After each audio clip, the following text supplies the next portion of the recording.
LIC of India presents Union Budget 2025, co-presented by Sensodyne, co-powered by SBI, the banker to every Indian, and LIC Housing Finance Limited, associate partner ACC and Ambuja Cement. जो हमारी infrastructure funding है, जो जैसे हमने last year 11,00,000 crore का जो एक हमने फंडिंग कैपिटल एक्सपेंडिचर के लिए रखा, उसको और बढ़ाने की जरूरत है। उसके हमें फंडिंग जनरेट करनी होगी। वो फंडिंग कहाँ से आएगी?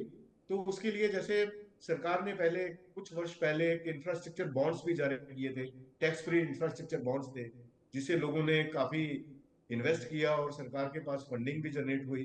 तो उस तरीके से हमें जो सेविंग, एक देखो दोनों तरफ फायदा होना चाहिए। Win win situation must be for the public also, for the government also and for the regulatory bodies also, जिससे उनको भी आसानी रहे सिस्टम को ट्रैक करने में। तो मैं ये बताना चाहूंगा कि जो सेविंग्स है वो किस तरीके से और इंक्रीज हो सकती है।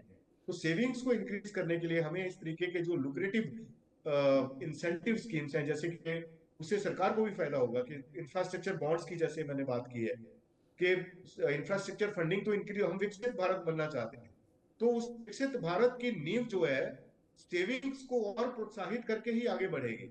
उसके लिए हमें, अगर हम कुछ ऐसी स्कीम्स ले आते हैं कि लोगों का टैक्स भी बचता है और वो उनको इस सेविंग की आदत भी पड़ती है, तो और ज्यादा मैं समझता हूं कि एक जो ग्रोथ है और ज्यादा रेजिलिएंट।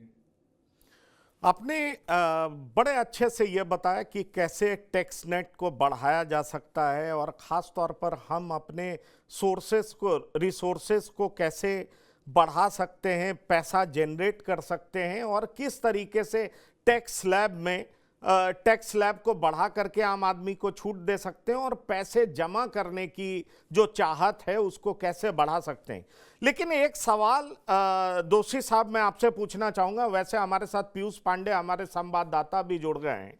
एक बात जो सरकार अक्सर करती है कि 25 करोड़ लोगों को बिलो पॉवर्टी लाइन जो थे उनको हमने गरीबी रेखा से ऊपर ला करके न्यू मिडिल क्लास, एक टर्मिनोलॉजी दिया जाता है कि न्यू मिडिल क्लास की श्रेणी में हमने इसको लाया है।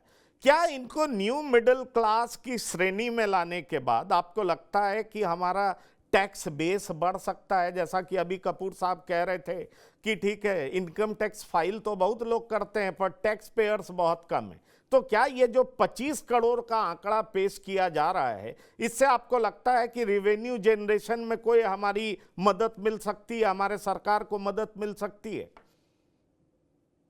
देखिए, ऑन द मार्जिन थोड़ा बहुत जरूर हो सकता है, पर हमें याद रखना होगा कि हमारी एवरेज जो प्रति व्यक्ति आय है हमारे देश की, वो आज भी करीब $25,000 के आसपास है।